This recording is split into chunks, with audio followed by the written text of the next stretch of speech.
Peggy 18. Proxy wars, climate wars. Cities are being abandoned. Burnt out, dark, dead world. It's a world that frightens me, to be honest. It's a world I wouldn't want to be part of it.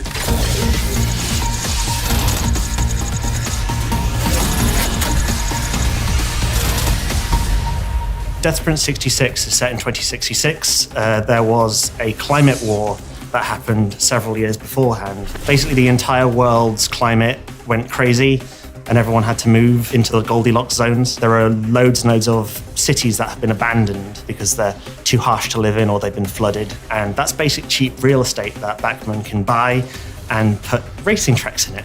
We have a protagonist behind the scenes, and he's called Braylon Bachman.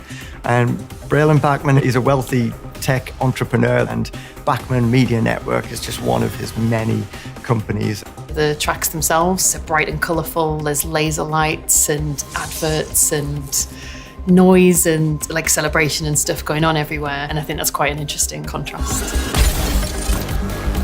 We opted for near future because we quite like to leave it believable. The technology always is a little bit advanced. It gives us so much more freedom in terms of what we do because we can say technologically this thing is possible now. So we have floating traps and jump pads that boost you into the air. We had a lot of conversations about what technology we could envision in our world where someone is getting killed and then you're immediately respawning.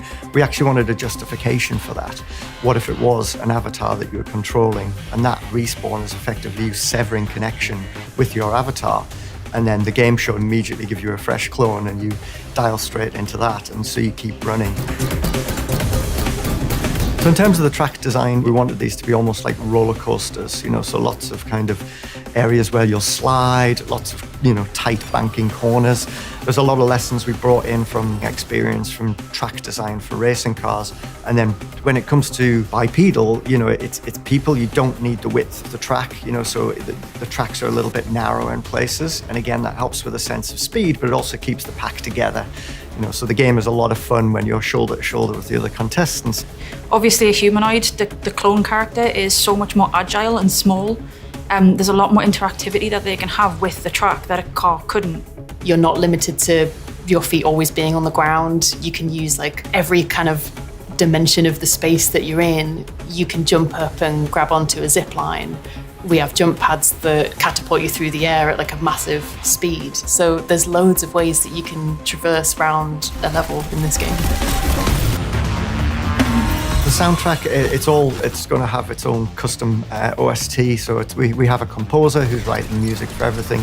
We've gone for just a sense of adrenaline, really, in the race. So the music is quite fast-paced. It remains fast-paced all the way through the race. We also have so much going on in the game that there's moments, we need to punctuate those moments with gameplay triggers, so when you're picking up an ability, when another player's about to, smash into you or cut you with a saw blade, what you need to hear cuts through at the right moments.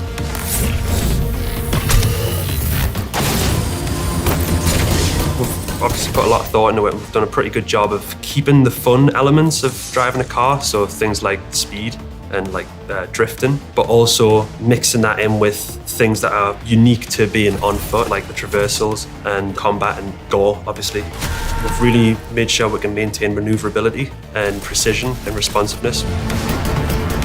There's a lot of aspects that go into giving the character weight, but one of the specific ones that I've worked on is a momentum system, which is a system that allows the player to gain speed as they travel through traversals and around the track, and to carry that speed and keep getting faster and faster and faster to the point where you're blurring the line between being in control and being totally out of control. There's also things like the surge, which is our version of NOS, I guess, in a car racing game. That does allow you to go faster and catch up, but then you still have to have the skill to pull that off without running headfirst into a trap. Create an incredibly shareable game, and I think that's largely down to the PvP action, the carnage. So yeah, for the most part, the stuff that kind of gets us fist pumping and shouting, swearing and laughing during play tests, the player-on-player encounters. We've got a range of fun and quite deadly abilities, and you pop them at the right time and you're going to have a lot of laughs. I actually expect there to be so many ways that people play this game to get around a trap or move around an area that we never would have thought of.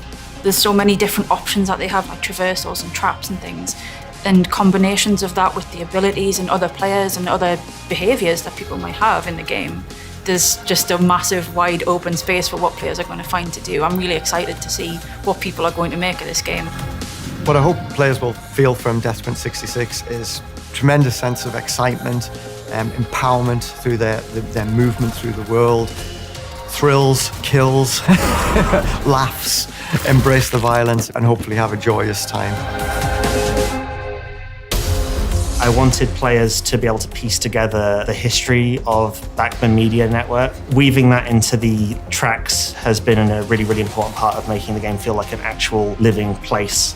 Something that we've really tried to push amongst level design is the idea of risk versus reward. So we want the riskier routes to be more rewarding. Do you risk trying to make it past these deadly traps to maybe get a tribute, or do you play it safe?